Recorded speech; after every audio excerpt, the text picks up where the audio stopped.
കേന്ദ്ര സർക്കാരിന്റെ നിർദ്ദേശങ്ങൾ പൂർണ്ണമായി തള്ളി ദില്ലി ചലോ മാർച്ചിലുറച്ച് കർഷകർ. മാർച്ചിനായുള്ള ഒരുക്കങ്ങൾ പഞ്ചാബ് ഹരിയാന അതിർത്തിയിലെ കർഷകർ പൂർത്തിയാക്കി. ശംഭു അതിർത്തിയിലും കർഷകർക്ക് നേരെ കണ്ണീർ വാതകം പ്രയോഗിച്ച് പോലീസ്. ഇപ്പോൾ വിവരങ്ങളുമായി ഞങ്ങളുടെ പ്രതിനിധി വിഷ്ണു തലവൂർ ദില്ലിയിൽ നിന്ന് ചേരുന്നുണ്ട്. വിഷ്ണു, കഴിഞ്ഞ കുറച്ചു നേരമായി വിഷ്ണുവിനെ ട്രൈ ചെയ്യുന്നുണ്ടായിരുന്നു.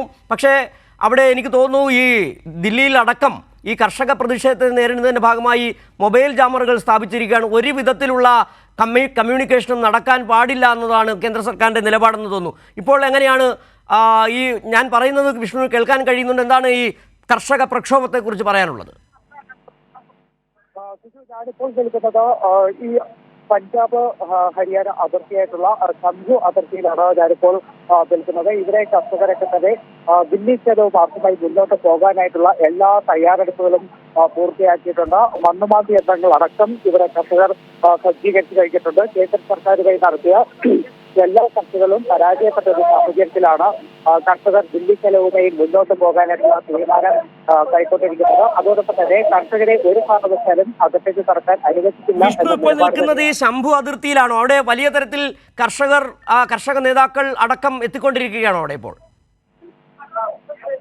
തീർച്ചയായിട്ടും ഞാനിപ്പോൾ ഇവിടെ ശംഭു അതിർത്തിയിൽ തന്നെയാണ്. ഇവിടെ കർഷകരൊക്കെ തന്നെ സഞ്ചരിച്ചു കഴിഞ്ഞിട്ടുണ്ട്. പ്രത്യേകിച്ച് ദില്ലി ചെലവിനായി മുന്നോട്ട് പോകാൻ തന്നെയാണ് കർഷകരുടെ തീരുമാനം. അതിന്റെ അടിസ്ഥാനത്തിലാണ് പോലീസ് ഈ അതിർത്തിയിൽ സ്ഥാപിച്ചിട്ടുള്ള ഇരുമ്പ് ബ്ലോക്കുകൾ, അതോടൊപ്പം തന്നെ കോൺക്രീറ്റ് ബ്ലോക്കുകൾ ഇതൊക്കെ തന്നെ മാറ്റുന്നതിന് വേണ്ടിയിട്ട് JCB ഇത്തരത്തിൽ മണ്ണുമാന്തി യന്ത്രം ഉൾപ്പെടെയുള്ള സജ്ജീകരണങ്ങളാണ് കർഷകർ ഇവിടെ ഒരുക്കിയിട്ടുള്ളത്. അതോടൊപ്പം തന്നെ നിലവിൽ ചില അടിയന്തര ചർച്ചകൾ കൂടി നടക്കുന്നത്. കാരണം 11 മണിക്ക് ദില്ലി ചലോ മാർച്ച് ആരംഭിക്കുമെന്നാണ് പറയുന്നത്. പക്ഷേ ചില സർക്കാർ പ്രതിനിധികളുമായിട്ട് ചില അടിയന്തര ചർച്ചകൾ നടക്കുന്നു എന്നതാണ് ഈ ഘട്ടത്തിൽ നമുക്ക് മനസ്സിലാക്കാൻ കഴിയുന്നത്. വിഷ്ണു, അത് ഒരിക്കൽ കൂടി വ്യക്തമാണ്. ഇപ്പോൾ ഈ അടിയന്തര ചർച്ച എന്ന് പറയുന്നത് ഈ കിസാൻ സഭാ നേതാക്കളുമായിട്ടടക്കം സമിതി നേതാക്കളുമായിട്ടടക്കം ചർച്ച നടത്തുന്നു എന്നാണ്. ആരാണ് ഈ നേതൃത്വം കൊടുത്തിരിക്കുന്നത്? ഇപ്പോൾ കേന്ദ്ര സർക്കാരിന്റെ മന്ത്രിമാരടക്കം ആരെങ്കിലും ഈ ചർച്ചയിലുണ്ടോ? എന്താണ് അത് സംബന്ധിച്ചൊരു വ്യക്തത വരേണ്ടതുണ്ട്. ചില സർക്കാർ പ്രതിനിധികൾ ഈ ദില്ലി ചലോ മാർച്ചുമായി ബന്ധപ്പെട്ടുകൊണ്ട് ക്രമീകരണങ്ങൾ ചർച്ച ചെയ്യുന്നു എന്നതാണ് മനസ്സിലാക്കാൻ കഴിയുന്നത്. പോലീസുമായിട്ടടക്കം ചർച്ച ചെയ്യുന്നുണ്ട് എന്നതാണ് മനസ്സിലാക്കാൻ കഴിയുന്നത്. അതിൽ ഈ ഒരു മാർച്ച് അകത്തേക്ക് കടന്നു കഴിഞ്ഞാൽ അതിനെ ഏതൊക്കെ തലത്തിൽ പ്രതിരോധിക്കണം എന്നതടക്കമുള്ള കാര്യങ്ങൾ ചർച്ച ചെയ്യുന്നുണ്ട്. അതോടൊപ്പം നിലവിൽ സർക്കാർ ഭാഗത്തുനിന്ന് ഒരു കർഷകരെ എങ്ങനെ നേരിടണം എന്നതിന് അടിസ്ഥാനത്തിലാണ് ഇപ്പോൾ ചർച്ച നടക്കുന്നത് കേന്ദ്ര സർക്കാർ. തീർച്ചയായിട്ടും ഇത്തരത്തിൽ ഈ ഒരു മാർച്ച് മുന്നോട്ട് പോകുമെന്ന് പ്രഖ്യാപിച്ച സാഹചര്യത്തിലാണ് സർക്കാരിന്റെ പ്രതിനിധി ഇവരുമായിട്ടൊക്കെ തന്നെ ചർച്ച നടത്തുന്നത്.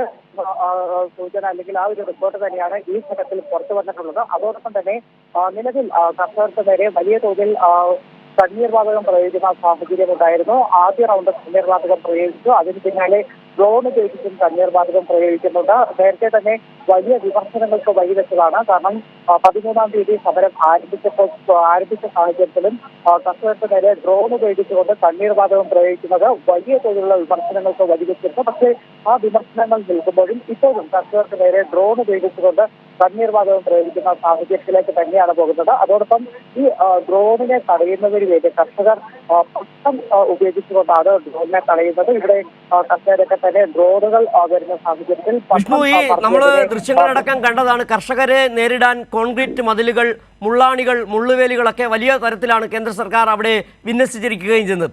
ഇതിനെല്ലാം തച്ച് തകർത്തുകൊണ്ട് മുന്നോട്ട് പോകാൻ തന്നെയാണ് കർഷകരുടെ തീരുമാനവും. അവരും വലിയ തരത്തിലുള്ള ഒരുക്കത്തിലാണ്.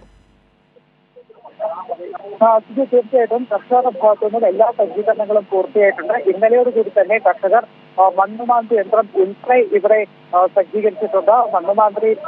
ഈ മണ്ണുമാന്തി യന്ത്രം ഉൾപ്പെടെ ഉപയോഗിച്ചുകൊണ്ട് ഇവിടെ സജ്ജീകരിച്ചിട്ടുണ്ട്. ഇത് ഉപയോഗിച്ചുകൊണ്ട് ഈ പോലീസിന്റെ നിയന്ത്രണങ്ങൾ, ബാരിക്കേഡുകളൊക്കെ തന്നെ എടുത്ത് മാറ്റാനുള്ള നീക്കം തന്നെയാണ് കർഷകരുടെ ഭാഗത്തുനിന്നും ഉണ്ടാകുന്നത്. അത്തരം സജ്ജീകരണങ്ങൾ തന്നെയാണ്. അതായത് പോലീസിന്റെ ഭാഗത്തുനിന്ന് ഏത് തലത്തിലുള്ള നിയന്ത്രണങ്ങൾ ഉണ്ടായാലും അതിനെ മറികടക്കാനുള്ള സജ്ജീകരണങ്ങൾ തന്നെയാണ് കർഷകരുടെ ഭാഗത്തുനിന്നും ഉണ്ടാകുന്നത്. ശരി, വിഷ്ണു തലവൂരാണ് ദില്ലിയിൽ നിന്ന് വിവരങ്ങൾ നൽകിയത്. പ്രക്ഷോഭവുമായി സമരത്തിൽ ഉറച്ചു തന്നെയെന്ന് കർഷകർ. ശംഭു അതിർത്തിയിൽ വലിയ തരത്തിലുള്ള കർഷകരുടെ ഒരു കൂട്ടായ്മ അവിടെ എത്തിക്കഴിഞ്ഞിരിക്കുന്നു. കർഷകരെ ക്രൂരമായി നേരിട്ട് പോലീസ് ഡ്രോൺ ഉപയോഗിച്ച് ടിയർ ഗ്യാസ് പ്രയോഗിക്കുകയാണ് ഇപ്പോൾ പോലീസ് ശ്രമം നടത്തിക്കൊണ്ടിരിക്കുന്നത്. ഏതായാലും വലിയ തരത്തിലുള്ളൊരു പ്രക്ഷോഭത്തിന് രാജ്യം സാക്ഷിയാവുകയാണ്. വിവരങ്ങളാണ് ദില്ലിയിൽ നിന്നും വിഷ്ണു തലവൂർ നൽകിയത്.